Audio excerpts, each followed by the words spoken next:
Olá pessoal, meu nome é Braulio Aguiar e hoje eu vou contar a minha história para vocês. Então, eu sou natural do estado do Maranhão, nasci em 1969, fui criado parte da minha vida só eu e meu pai, pois meus pais se separaram muito cedo. Eu tinha 2 anos de idade quando meu pai se separou e eu passei a minha infância com meu pai até que ele casou novamente. Meu pai era lavrador e barbeiro. Aos finais de semana ele tinha a função de barbeiro.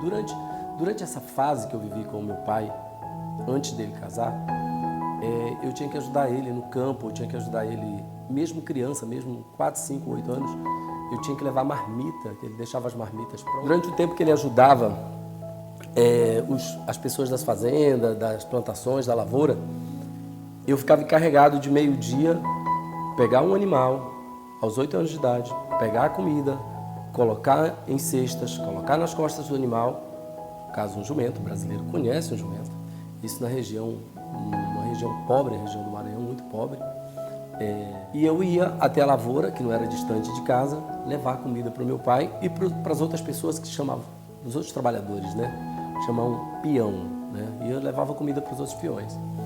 Só que um dia aos 8 anos de idade, meu pai resolveu sair e ir para uma cidade maior, uma cidade já com uma certa civilização, chamada Imperatriz. Imperatriz do Maranhão, que é uma grande economia maranhense, é uma das grandes cidades do norte brasileiro, com uma economia bem avançada hoje.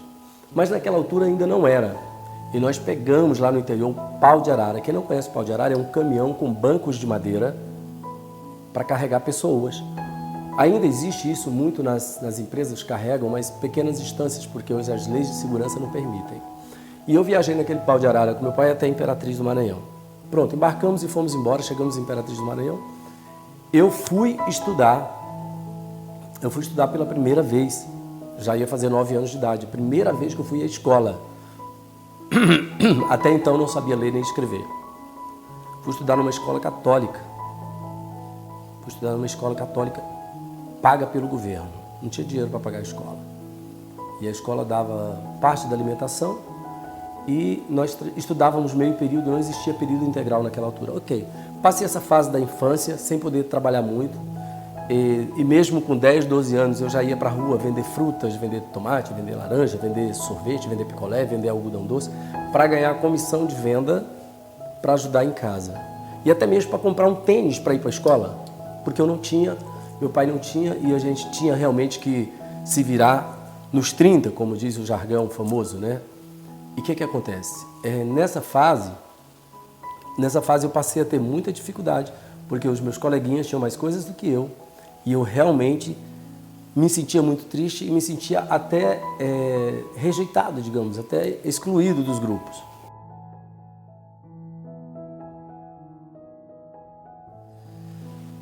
Nessa altura, ainda eu estudando e trabalhando, eu resolvi que eu ia trabalhar como meu pai para ganhar algum dinheiro, inspirado no meu pai, porque eu gostava muito de ver o que ele fazia com as tesouras, com as navalhas.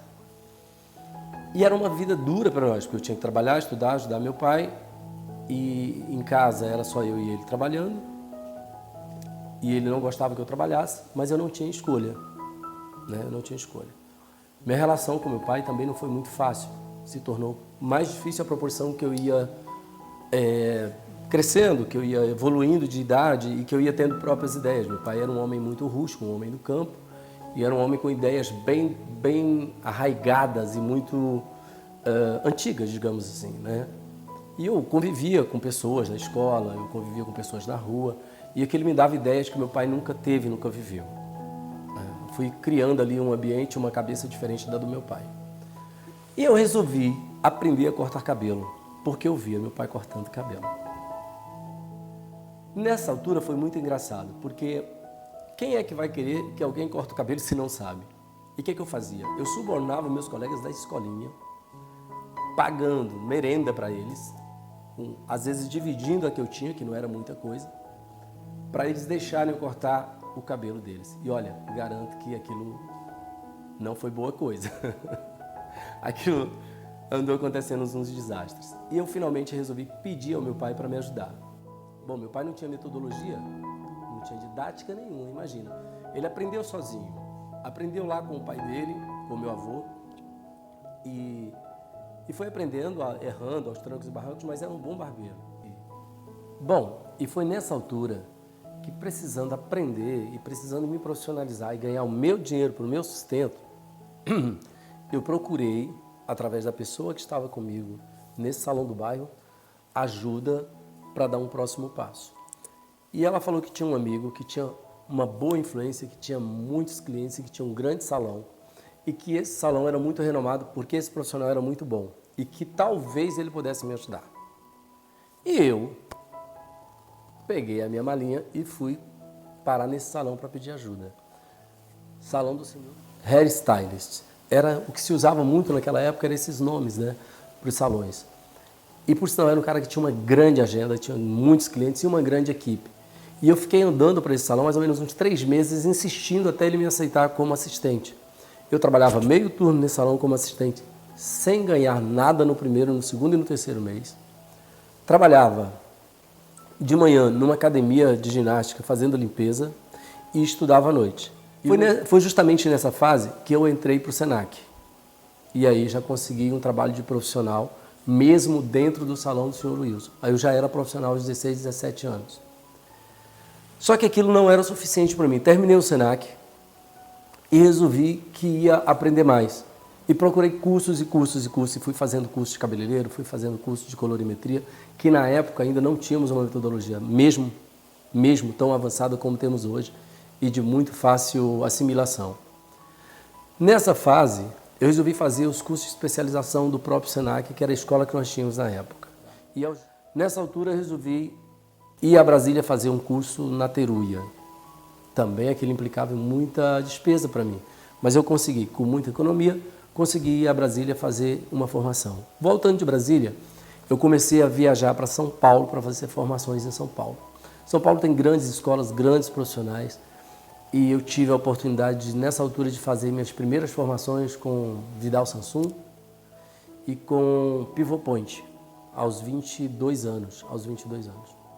Então, passando por Rio, São Paulo, fazendo muitos cursos, muitas formações e realizando alguns trabalhos aí, eu resolvi finalmente sair do Brasil e ir embora do Brasil para aprender mais e para trabalhar e até tentar uma nova vida no exterior. E foi quando eu fui para a Europa, né? Quando eu vim para a Europa pela primeira vez. Fui para Lérida no primeira instância e depois para Barcelona. Quando eu fui para uma vez na Espanha, eu quis ir para Barcelona para estudar. Ali temos escolas famosas como Cascara, Academia Cascara, onde eu me formei como Master em colorimetria, maquiagem e cabelo, né? Eu tenho essa certificação de cabeleireiro, de peluqueiro, Master da Academia Cascara, Image Group Cascara. Não é difícil encontrar isso nas redes sociais. Depois também passei por uma formação pela Tuia. Quando eu falo em formação, estou falando de cursos profissionalizantes de qualidade, de alta performance. Aqueles são escolas maravilhosas. Findo de 9 anos e meio, eu voltei para o Brasil com uma bagagem, depois de ter passado por marcas, ter passado por feiras, tudo isso na Europa. Levei um currículo com Vidal Sassoon na bagagem, Pivot Point, Jacques Dessange, Jean-Louis David. Então eu já tinha basicamente tudo que eu queria na minha bagagem como aprendizado. Tony Guy, Longueiras, eu tinha feito Longueiras. Na Europa, olha que a Longueiras é sul-americana. Eu fui fazer justamente em Barcelona, quando eu tive a oportunidade, né? Voltando para o Brasil, me radiquei no Rio de Janeiro. Comecei um trabalho pela Rede Walters como educador, como formador. Trabalhava meio período como formador e meio período como profissional na Rede Walters no Shopping Leblon. Trabalhava aí com Daniel Oliveira, trabalhava com Márcio Otto, com essa galera toda. E nessa altura, depois de 2 anos e meio, quase 3, eu resolvi dar um novo passo na minha carreira, que foi largar a Rede Walters e seguir carreira solo. Ter a minha equipe e trabalhar prestando serviço para vários lados. Comecei a fazer noivas. Nessa altura eu já atendia clientes famosas como Lisandra Soto, Maite Piragibe, quem mais? Leona Cavalli, Bruna Bambrilla, Bruna Espínola. Muita gente assim, Nanda Costa. E foi justamente nessa altura também que eu fui trabalhar numa equipe muito boa, que era do Thiago Parente, que por sinal é um português erradicado no Rio de Janeiro, que atende a vários artistas, que é cabeleireiro das estrelas e tudo no Rio de Janeiro. Tem muitos artistas no salão dele. E eu tive essa fase maravilhosa de câmeras, de revistas, de Rede Globo e feiras e workshops. E passar por uma crise muito difícil, muito difícil mesmo pessoalmente, era mesmo um problema pessoal. E eu tive um afastamento muito grande da minha carreira. E mais uma vez pensei em desistir, mas aquilo tinha mais a ver com frustrações com pessoas, com coisas e um incidente que aconteceu na minha vida pessoal. Nessa fase, eu realmente resolvi voltar para a Europa, ter uma vida estacionada aqui e trabalhar a partir daqui para ajudar pessoas, para ajudar profissionais, para poder conhecer mais coisas, conhecer mais técnicas, conhecer mais profissionais. Voltei para a Europa, dessa vez fui para Portugal, vim para Portugal, tenho cá o meu salão, tenho aqui o meu salão, estou no início da formação de uma equipe, mas principalmente estou muito voltado a ajudar as pessoas da mesma forma que eu fui ajudado durante toda a minha carreira pelos profissionais que puderam me apoiar e me ensinar coisas. Então, o aprendizado que eu tenho de todas as academias que eu passei, de todos os fóruns, de todos os workshops, cursos que eu ministrei e que eu participei, do que eu aprendi, do que eu ensinei, toda essa bagagem eu quero ajudar também as pessoas a chegar num patamar, num nível de conseguir qualidade, conseguir excelência de atendimento, seja com um corte, seja com atendimento, seja com uma cor, seja com um loiro, com um tratamento, com uma terapia, enfim. A verdade é que nós, cada um de nós profissionais, se não tivermos um norte, não tivermos pessoas para nos guiar, acho que fica faltando coisas, porque nós, seres humanos, é inerente no ser humano o egoísmo, acharmos ou termos medo. O medo também causa isso.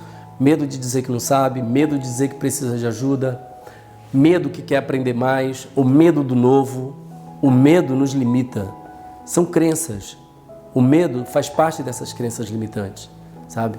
É o medo de ouvir um não, é o medo de ser julgado, de ser criticado.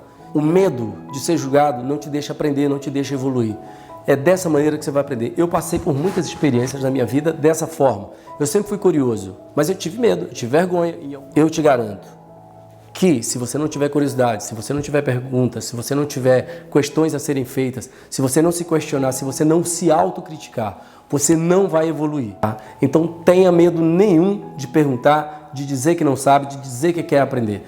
Eu passei muita dificuldade para aprender porque eu comecei em 1969, eu nasci. Quando foi em 1986 eu queria me profissionalizar e nem sequer podia entrar numa academia porque eu não tinha idade.